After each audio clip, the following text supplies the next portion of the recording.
Hello and welcome to Badger Cam RC. In this week's video I'm going to be reviewing my Carisma Sca-1E. I've owned this rig for a while now. It's been a little over 2 years at the time of making this video, and it's really stood up to the test of time. Well, sort of.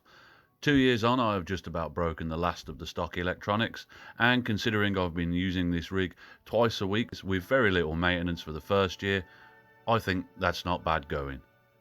For anyone looking to buy this rig, the ready-to-run kit is okay out the box. Yes, it needs some weight down low. Don't put a roof rack on it if you're after performance, and it's not freestyle capable, so don't do what I did, which was run freestyle lipos in it and burn out the motor and ESC. Side note, it did take about 10 hours running it on freestyle lipos for these parts to die, which isn't bad, but don't do it.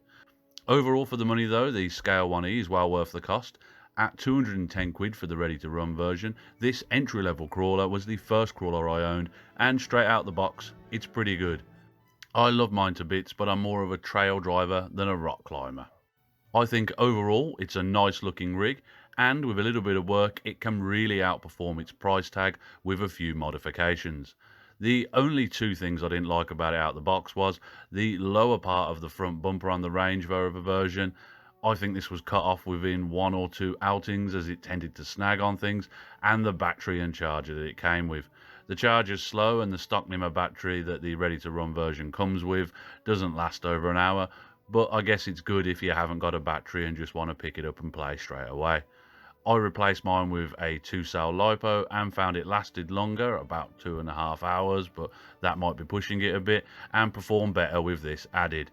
And it's easy enough to do too, as all the electrics in it are 2-cell capable out of the box. I think it's a good first crawler though, as you can kind of grow with the rig. I will say though, if you have the extra pennies, go for the Deluxe kit with the smaller scale wheels. With these smaller wheels bringing the centre of gravity down, it really does change how the crawler handles, and they outperform a lot of more expensive rigs with these. My mate Scott bought his Deluxe kit at the same time I bought my ready-to-run one, and everyone is always surprised by the things he manages to get over with it, even though all of the other parts in it are pretty much standard. After 2 years though, like I mentioned earlier, these stock electronics have all gone on mine now. I drowned the receiver. This was gone in the first few months, but I'd really drowned it. It must have been underwater for a good few minutes, well over the roof. Silly thing to do, I know, but I was all new to this at the time, and using it like a submarine was fun. The receiver box, however, is really quite good under normal working conditions at keeping everything dry. It's got a rubber seal around the join, and it's mounted quite high up in the body. After breaking my first one and avoiding crawling along the ocean bed, I've not had any other issues with water getting in there since. Of course now everything in there is wrapped up in a balloon and cable tied up for added security, but regardless of this, I've not found any traces of damp in there during maintenance, and even after it has spent most of the day wading around in rivers, I've not had any problems. Just keep the water under the bonnet level or not much over it and everything will be fine. The motor on mine died after about 1 year of use. This was sped up by using the aforementioned freestyle lipos and not maintaining the rig at all for the first year of its life, as well as using it in wet, thick mud and sand, which I'm sure sped up the aging process. Another thing that went at the same time as this was the ESC. This was also most likely due to the freestyle use, although we've never really quite got to the bottom of what caused it to die. Since then, however, I have replaced this with a Hobbywing 1060 and stopped using freestyles, and I've never really had any issues with this part since. It was about this time that I started to maintain the rig better. I decided to give it a proper clean every other outing or so if I got it muddy or wet, and started to oil the thing after each use. Basic things that I should really have been doing since day one. When it came to its long overdue first proper service, I found there was tons of crap hidden all over the internal working parts of the rig, grinding away at all the internal parts, and though none of them have gone, when they do go, I'm sure it will be earlier than it needed to be. If you're new to crawling, don't do what I did. Look after your rig. It needs maintenance no matter what you get, and I learnt the hard way that neglect is expensive. By the time I first serviced mine, all the bearings had to be replaced due to them seizing up, and they'd pretty much fallen apart and rotted inside the rig. It wasn't pretty, and yeah, wasn't very nice. Shouldn't have ever let it get to that stage. About this time I started working on upgrading the rig. I added lead weights to the tyres. I found this really helped in its performance and just made the whole rig a bit more grippy and much better suited for rock crawling than it was before. Shortly afterwards I added brass hexes, brass pumpkins and metal wheels in an effort to add more weight low down. This did aid the performance a little bit, but not as much as I'd hoped. I also changed to some heavy tread tyres. I did this more for the looks than anything. The rock grippers it comes with stock are really good sticky wheels, but I wanted to make this rig my own and the wheels were a big part of that for me. Then for pretty much 6 months nothing really changed. Everything mechanical was working fine.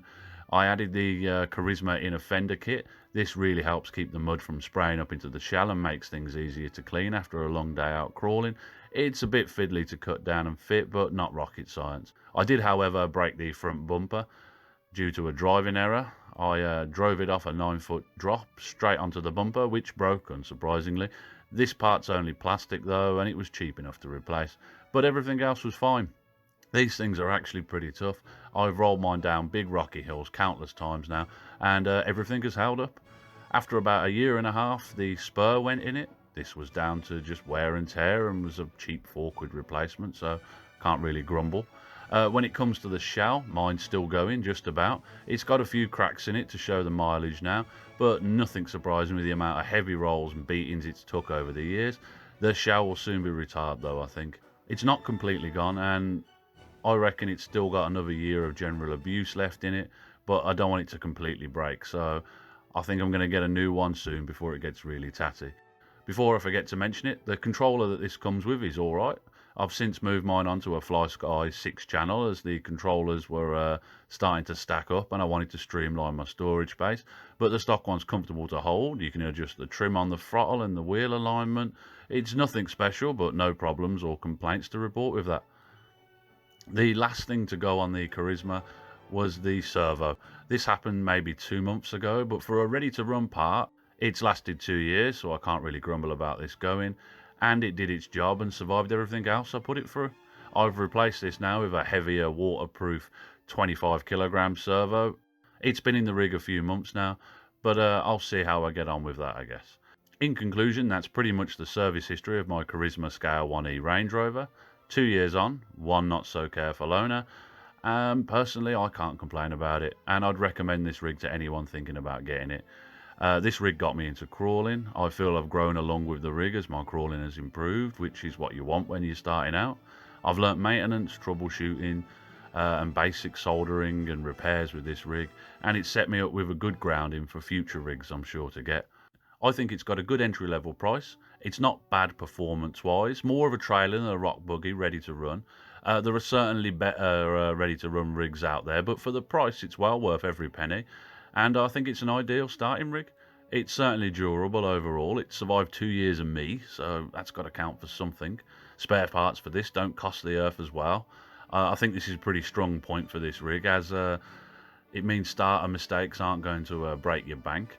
I think with everything that's broken on mine, it's cost me about 60 to 80 quid, and that's over 2 years using it at least twice, and sometimes even 3 times a week, so I reckon that probably counts for a little bit more than average use. So yeah, that's my thoughts and general ramblings on the Carisma Sca-1E. I hope if you're thinking about getting this rig, that my one service record gives you a few things to think over, and an honest look at what to expect from this rig breakage wise. Over a 2-year timescale, I think it's a great truck for the money ready to run, and I'd recommend it looking for people after a scale trail rig and as an intermediate rock crawler with some works, and a better rock crawler if you get the smaller tyres. Anyway, I hope you enjoyed the video, and until next time, have a good one.